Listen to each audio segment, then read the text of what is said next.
Hi guys, welcome back. നമുക്കിന്നൊരു Deepavali special snack റെഡിയാക്കിയാലോ? അതിനായിട്ട് നമ്മളൊരു 3 കപ്പോളം മൈദ എടുത്തിട്ടുണ്ട്. അതിലേക്കൊരു 3 സ്പൂൺ നമ്മൾ വറുത്ത അരിപ്പൊടി ഇട്ട് കൊടുക്കുന്നുണ്ട്. ആവശ്യത്തിന് ഉപ്പ്, 1 ടേബിൾ സ്പൂൺ നെയ്യ്. ചെറു ചൂടുവെള്ളത്തിൽ നമ്മളിത് കുഴച്ചെടുക്കുകയാണ്. ചപ്പാത്തി കുഴയ്ക്കുന്ന പോലെ കുറേശ്ശെ വെള്ളം ഒഴിച്ച് കൊടുത്ത് നമ്മളിത് കുഴച്ചെടുക്കുന്നുണ്ട്. എന്നിട്ട് നമ്മൾ ചെറുതായിട്ട് ഉണ്ട ഉരുട്ടി വെക്കുന്നുണ്ട്. നമ്മൾ ചപ്പാത്തിക്ക് എടുക്കുന്ന പോലെ ഒരുപാട് വെള്ളമൊന്നും ആവാൻ പാടില്ല. ഇനി നമുക്കിതിലേക്ക് ആവശ്യമായിട്ടുള്ള ഫില്ലിങ്സ് റെഡിയാക്കാം. ഒരു പകുതി നാളികേരം ചിരവിയത് നമ്മൾ എടുത്തിട്ടുണ്ട്. നമ്മളൊരു പാനിലേക്ക് ഇതിട്ട് കൊടുത്ത് ചെറിയ തീയിൽ നമ്മളിതൊന്ന് മൂപ്പിക്കുന്നുണ്ട്. അതിലേക്ക് ചെറിയൊരു കപ്പിന് 1 കപ്പ് റവ, ഒരു 3 ടേബിൾ സ്പൂൺ പഞ്ചസാര. നിങ്ങൾക്ക് മധുരം ആവശ്യമെങ്കിൽ കുറച്ചുകൂടി ഇടാവുന്നതാണ്. അതുപോലെ തന്നെ നമ്മളതിലേക്ക് ഇത്ര ഇട്ട് കൊടുത്ത് നമ്മളിതൊന്ന് മൂപ്പിക്കുന്നുണ്ട്. ഒരുപാട് ചുമന്നൊന്നും പോകാൻ പാടില്ല കേട്ടോ.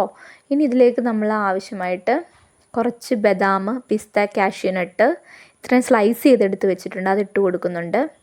കുറച്ച് ഉണക്കമുന്തിരി ഇട്ട് കൊടുക്കുന്നുണ്ട്. ഇതെല്ലാം നമ്മൾ ചെറുതായിട്ടൊന്നും ഒരുപാട് മുക്കാനൊന്നും പാടില്ല. ഈ ഒരു ഫോം എത്തുമ്പോഴത്തേക്ക് നമ്മളിത് സെർവ് ചെയ്ത് വേറൊരു പാത്രത്തിലേക്ക് മാറ്റി വെക്കുക. ഇനി നമ്മൾ കുഴച്ച് വെച്ചിരുന്നത് നമ്മളൊന്ന് ചെറിയ വട്ടത്തിൽ പരത്തിയെടുക്കുന്നുണ്ട്. ചപ്പാത്തിയിലോട്ട് ഒരുപാട് വലുപ്പത്തിലൊന്നുമില്ല, ചെറുതായിട്ടൊന്ന് പരത്തിയെടുത്തതിന് ശേഷം ഇതിലേക്ക് നമ്മൾ ഫില്ലിങ്സ് വെച്ച് കൊടുക്കുന്നുണ്ട്. നമ്മൾ റെഡിയാക്കി വെച്ച് നമ്മുടെ ഫില്ലിങ്സ് ഇതിലേക്ക് നമുക്ക് ഇട്ട് കൊടുത്ത് മടക്കി എടുക്കാവുന്നതാണ്.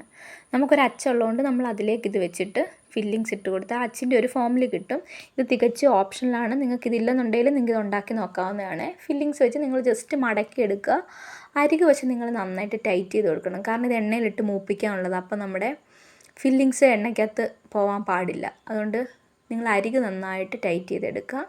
ഇതിപ്പോൾ ഈ അച്ചുള്ളത് കൊണ്ട് നമുക്കിങ്ങനെ ഒരു ഭംഗിയിൽ കിട്ടും, ആ അച്ചിൻ്റെ ഒരു ഷേപ്പിൽ കിട്ടുന്നുണ്ട്. അപ്പോൾ നമ്മളിതെല്ലാം ഇങ്ങനെ റെഡിയാക്കി എടുത്തതിന് ശേഷം നമ്മളൊരു ചീനച്ചട്ടി വെച്ച് വെളിച്ചെണ്ണയിലാണ് ഇത് റെഡിയാക്കുന്നത്. വെളിച്ചെണ്ണ ചൂടായതിന് ശേഷം നമ്മളിതിട്ട് കൊടുക്കുന്നുണ്ട്. ഒരു സൈഡ് മൂത്തതിന് ശേഷം മറു സൈഡ് നമ്മൾ മൂപ്പിച്ചെടുക്കുന്നുണ്ട്. അപ്പോൾ നമ്മുടെ ക്രിസ്പി ആയിട്ടുള്ള കരാഞ്ചി എന്നൊക്കെ പറയും. നോർത്ത് സൈഡിലൊക്കെ ദീപാവലിക്ക് വളരെ സ്പെഷ്യലായിട്ട് അവരുണ്ടാക്കുന്ന ഒരു സ്നാക്കാണ്. അപ്പോൾ നമുക്കും സ്പെഷ്യലായിട്ട് റെഡിയാക്കി നോക്കാം. എല്ലാവരും ഒന്ന് ട്രൈ ചെയ്ത് നോക്കിയിട്ട് കമൻറ്റ് അറിയിക്കുക. സബ്സ്ക്രൈബ് ചെയ്യാത്തവർ സബ്സ്ക്രൈബ് ചെയ്യുക. അപ്പോൾ നിങ്ങളുടെ കമൻസാണ് നമുക്ക് മുമ്പോട്ട് പുതിയ പുതിയ സാധനങ്ങൾ ചെയ്യാനുള്ള ഒരു പ്രചോദനം.